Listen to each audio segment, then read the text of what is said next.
இதயம் wishes you a very happy new year.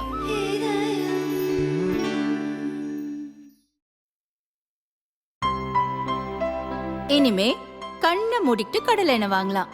ஏன்னா மந்த்ரா கடலை எண்ணெய் இதயத்தின் தயாரிப்பு. இஸ்ரேல் மீது 2023 அக்டோபரில் ஹமாஸ் ஆயுத குழுக்கள் தீவிரவாத தாக்குதல் நடத்தின. இதில் இஸ்ரேலைச் சேர்ந்த 1200 பேர் பலியாகினர். 240 பேரை பிணை கைதிகளாக காசாவுக்கு ஹமாஸ் அமைப்பினர் கடத்தி சென்றனர். இதைத் தொடர்ந்து ஹமாஸ் மீது போர் அறிவித்து இஸ்ரேல் தாக்குதல் நடத்தி வருகிறது. காசாவில் இதுவரை 21,000 பேர் மரணமடைந்து இஸ்ரேல் பாதுகாப்பு படையினர் 157 பேர் பலியாகி உள்ளனர். ஆயிரக்கணக்கானவர்கள் படுகாயமடைந்துள்ளனர். பாலஸ்தீனத்தின் ஒரு பகுதியாக காசா உள்ளது. இங்கு ஹமாஸ் அமைப்பு செயல்பட்டு வருகிறது. ஹமாஸுக்கு ஆதரவாக ஈரான், லெபனானில் ஹிஸ்புல்லா, ஏமனில் ஹவுதி உள்ளிட்ட கிளர்ச்சியாளர்கள் ஆதரவு கரம் நீட்டி உள்ளனர். 3 மாதத்தை நெருங்கிவிட்ட நிலையில் இன்னும் போர் முடிவுக்கு வரவில்லை.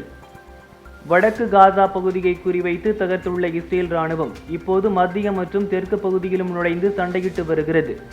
காசாவில் உள்ள 240 பிணை கைதிகளில் பலரை ஒப்பந்த அடிப்படையில் ஒவ்வொரு கட்டமாக ஹமாஸ் குழுவினர் விடுதலை செய்தனர். இன்னும் 129 பேர் வரை ஹமாஸ் பிடியில் உள்ளதாக இஸ்ரேல் தெரிவித்துள்ளது. போரை கைவிட உலக நாடுகள் கோரிக்கை வைத்து வரும் சூழலில் ஹமாஸ் அழிக்கப்படும் வரை காசாவில் பல மாதங்களுக்கு போர் நீடிக்கும் என இஸ்ரேல் பிரதமர் பெஞ்சமின் கூறியுள்ளார். ஹமாஸுக்கு எதிரான போர் அனைத்து முனைகளில் இருந்தும் நடக்கிறது. போரில் வெற்றி காண இன்னும் கொஞ்சம் கால அவகாசம் தேவைப்படுகிறது.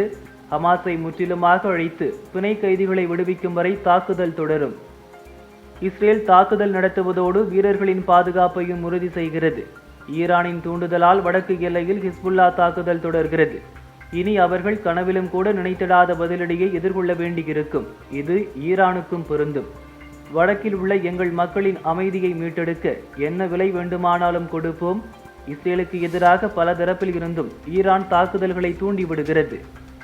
ஈரான் கைகளில் அணு ஆயுதங்கள் கிடைக்காமல் தடுக்க எதுவரையிலும் செல்வோம் என்றும் அவர் கூறினார்.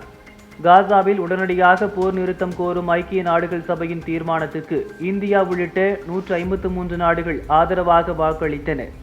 அமெரிக்கா, இஸ்ரேல், ஆஸ்திரியா உள்ளிட்ட 10 நாடுகள் எதிராக வாக்களித்துள்ளன.